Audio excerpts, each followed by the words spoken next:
जी दोस्तों, उम्मीद है आप सब लोग खैरियत से होंगे। आज ईद का तीसरा दिन है और सोचा कि अच्छा आज एक और जो है नज़्म पढ़ी जाती है। ये है किताब बारिश भरा तहरा। ठीक है, इस किताब से मसूद कमल की किताब है और उनकी एक बड़ी छोटी सी और बड़ी खूबसूरत सी नज़्म है, वो मैं शेयर करूँगी और उसका नाम है शहर की लड़कियाँ किस कोने में हैं। शहर के दरख्त कहाँ गए, वज़ीर जंगलात ने कटवा दिए।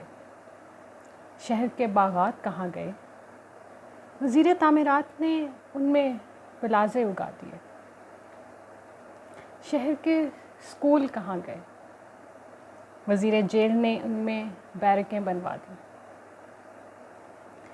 शहर के तालिब इल्म कहाँ गए, जेलों में बैठे इनकलाबी गीत नेफ़ों में छुपाने की मशक कर रहे हैं।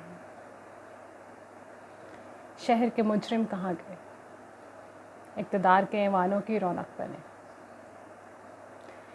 शहर के थिएटर और सिनेमा घर कहाँ गए, आहत की मंडियों में तब्दील हो गए। शहर की लड़कियाँ किस कोने में हैं, दादियाँ नानियाँ बनी मोहब्बत की शादियाँ रुकवा रही हैं।